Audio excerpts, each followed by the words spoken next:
Hi friends, நான் பார்க்க போகிற திரைப்படம் டிராகன்ற படம் தான். இதை இயக்குனது அஸ்வந்த் மாரிமுத்து.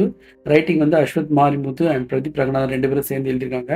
ஸோ இதில் நடித்தவங்க பார்த்தீங்கன்னா கே.எஸ். ரவிக்குமார், கௌதம் வாசுதேவ் மேனன், மிஷ்கின், இந்துமதி மணிகண்டன், ஜார்ஜ் மரியன் அவங்க அப்பா நடிப்பார், விஜய் சித்து, பிரதீப் ரங்கநாதன், கைடு லோகர் மற்றும் பலர் நடிச்சிருக்காங்க. அனுபமா பரமேஸ்வரன், பிரேமம்ல நடித்தவங்க வந்து பார்த்தீங்கன்னா இதில் ஒரு கேரக்டர் நடிச்சிருக்காங்க.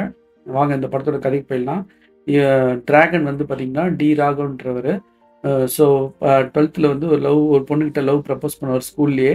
அப்போ வந்து அவங்க வந்து நீ வந்து கெத்தா இல்லை, நீ நல்ல பையனாக இருந்தாலும் நல்ல மார்க் எடுக்கிற பையனாக இருந்தாலும் நீ கெத்தா இல்லை அப்படின்னு சொல்லுவாங்க.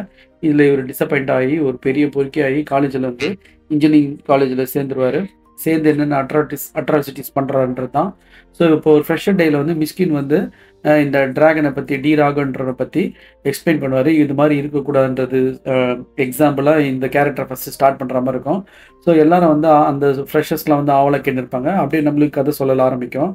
ஸோ ஊர் சுற்றி திரிஞ்சுன்னா அம்மா அப்பா ஏமாற்றின்னு வேலை செய்யாமல் வெறும் ஃப்ரெண்ட்ஸுங்கிட்ட காசு வாங்கி சேலரி மாதிரி கொடுத்துன்னு ரொம்ப ஃப்ராட் தனம்லாம் பண்ணிட்டு இருப்பார். முன்னாள் படிப்பில் இருந்த காதலியை வந்து படிச்சுருந்த காதலியை கூப்பிட்டு லவ் பண்ணுவார். அவங்க வந்து லவ் நிராகரிச்சிருவாங்க. நிராகரிச்சுட்டு அவங்க வந்து ஒரு வெல் செட்டட் ப்ரொஃபஸர் வந்து லவ் பண்ணுறதுக்காக சொல்லுவாங்க ஒரு காஃபி ஷாப்பில். ஸோ இதை கேட்டு இவர் என்ன பண்ணுவார், இவரும் ஒரு பெரிய லெவலில் வரணும் அப்படின்னுவார். ஸோ ஒரு வாட்டி ஆக்சிடென்டலாக மேட்ச் ஆடும்போது ஒருத்தரை சந்திப்பாங்க. அப்போ வந்து ஃபேக் சர்டிஃபிகேட் பற்றி சொல்லுவாங்க. தீபா அவர் வந்து ஃபேக் சர்டிஃபிகேட்டுக்கு என்னென்ன பண்ணுறாருன்றது அண்ட் அந்த ஃபேக் சர்டிஃபிகேட் கன்சல்டன்சியில் போய் அது இல்லாமல் ஒரு ஃபேக் இன்டர்வியூ அட்டன் பண்ணி வேலையில் ஜாயின் பண்ணி ஒரு நல்ல வெல் செட்டில் ஆகிடுவார். ஸோ இப்போ வந்து பார்த்திங்கன்னா இவர் எப்படி அந்த வெல் செட்டில் ஆகி அரேஞ்ச் மேரேஜெல்லாம் இவருக்கு எங்கேஜ் ஆகிடும்.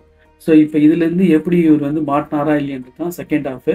அப்படி மாட்டாமல் இருக்கிறதுக்கு அவர் என்ன பண்ணாருன்றது தான் செகண்ட் ஹாஃபில் வரும். ஸோ இதுதான் படத்தோட கதை பார்த்திங்கன்னா. இப்போ இந்த படத்தோட கதை வந்து ஃபர்ஸ்ட் ஹாஃப் வந்து கொஞ்சம் காமெடியாகவும் டைட்டாகவும் போச்சு இன்டர்வல் பிளாக் வரையும். இவர் மறுபடியும் வந்து செகண்ட் ஹாஃபில் வந்து ஸ்டார்ட் பண்ணும்போது அது ரொம்ப வந்து போரிங்காக இருந்தது. எப்படி இருந்தாலும் இவர் வின் ஆகிடுவார் அப்படின்றது வந்து ப்ரீ கிளைமேக்ஸ் வந்து தெரிஞ்ச போது, அப்புறம் இவர் திருந்துறாரா இல்லையன்றது அடுத்தது.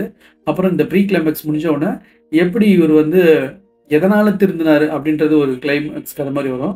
அந்த பாட்டெலாம் நல்லா இருந்தது. ஆனால் ப்ரீ கிளைமேக்ஸ் வரையும் இந்த படம் வந்து செகண்ட் ஹாஃப் போரிங்காக இருந்தது. இன்னொன்று 2 பேரை சொன்னோம். இந்த பிரதீப் ரங்கநாதனுக்கு டிராகனுக்கு அம்மா அப்பாவை நடித்த 2 பேர், சித்ரா அண்ட் தனபால்ன்ற கேரக்டரில் நடித்த ஜார்ஜ் மரியனும் இந்துமதி மணிகண்டனும் சூப்பராக நடிச்சிருந்தாங்க. ஸோ அவங்களுக்கு வாய்ஸ் மட்டும் அவங்களுக்கு வந்து வினோதினி கொடுத்துருந்தாங்க. வினோதினியை கூட நடிச்சிருந்துருக்கலாம், நல்லா இருந்திருக்கும்.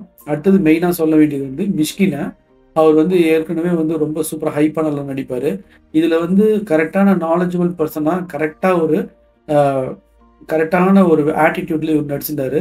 ரொம்ப பர்ஃபெக்டாகவும் ரொம்ப அவரோட பாடி ரியாக்ஷன்ஸு, சிரிக்கிறது, வே ஆஃப் வேர்ட் டெலிவரி எல்லாமே ரொம்ப சூப்பராக இருந்தது. கௌதம் வாசுதேவ் மேனனும் அழகாக அடக்கி வாசி ரொம்ப இது பண்ணியிருந்தார். இதில் பிரதீப் ரங்கநாதன் தான் ரொம்ப ஓவர் ஆக்டிங் மாதிரிலாம் இருந்துச்சு. ஒவ்வொரு மேனரிசம்லாம் வந்து ஓவர் அந்த மாதிரி இருந்தது. இவங்கெல்லாம் வந்து நடிப்பு பயிற்சி பெற்றாங்களா இல்லையான்றது கூட ஒரு கேள்விக்குறியாக இருந்தது. இந்த படத்தில் டைரக்டர் ஒரு சீன் நடிச்சிருந்தாரு. அவர்லாம் கூட கரெக்டாக அளவாக நடிச்சிருந்தாரு. இந்த படம் வந்து கண்டிப்பாக என்டர்டைன் பண்ணிச்சு ஃபர்ஸ்ட் ஹாஃபு. செகண்ட் ஹாஃப் பார்த்தீங்கன்னா ரொம்ப போரிங்காக இருந்தது. லாஸ்ட் இந்த ப்ரீ கிளைமேக்ஸ் மேலே அவர் எப்படி என்ன ஆகிறாருன்றது அந்த கடைசி 15 minutes நல்லா இருந்துச்சு.